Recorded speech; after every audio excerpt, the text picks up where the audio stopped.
Hey everyone, in this video I'm going to show you how to connect Stitch to Google Antigravity with MCP step by step in a very simple way. If you have a design inside Stitch and you want to use it inside Antigravity, this guide will help you understand the full setup from the beginning. We are going to go slowly so you can follow along even if this is your first time using these tools together. I will show you how to create a Stitch design, where to find the key you need, how to add Stitch inside Antigravity, and how to test if the connection is working.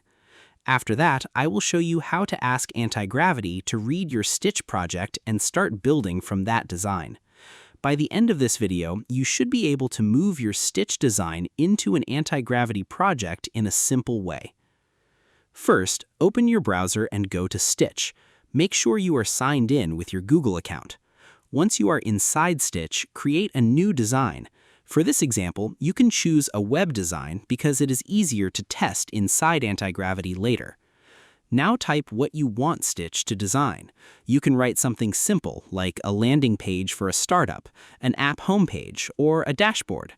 After that, click the Generate button and wait for Stitch to create the design.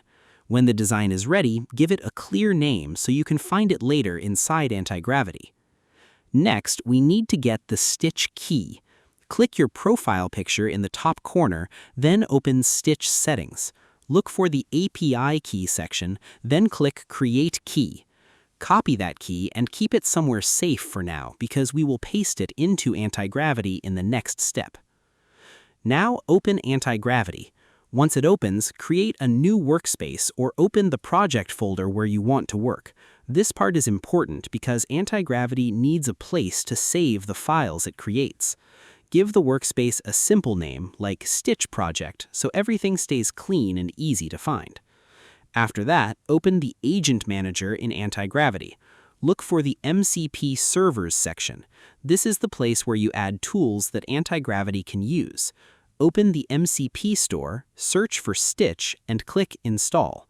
When Antigravity asks for your Stitch key, paste the key you copied earlier. Once connected, you can compare the preview with your Stitch design. If something looks wrong, do not restart everything. Just tell Antigravity what to fix. For example, say, make the button look closer to the Stitch design, or fix the spacing in the top section. Antigravity can check the Stitch design again and update the project. And that's how you connect Stitch to Google Antigravity with MCP. You create your design inside Stitch, copy your Stitch key, install Stitch inside Antigravity, test the connection, and then ask Antigravity to read your design and build from that. The main thing is to take it one step at a time. Don't rush the setup and make sure your Stitch project shows up inside Antigravity before you start building. Once the connection is working, you can keep asking Antigravity to check the design, fix mistakes, and improve the page until it looks closer to what you made in Stitch. So now you know how to move from a Stitch design into an Antigravity project in a simple way. I hope this helped you out, and I see you in the next one.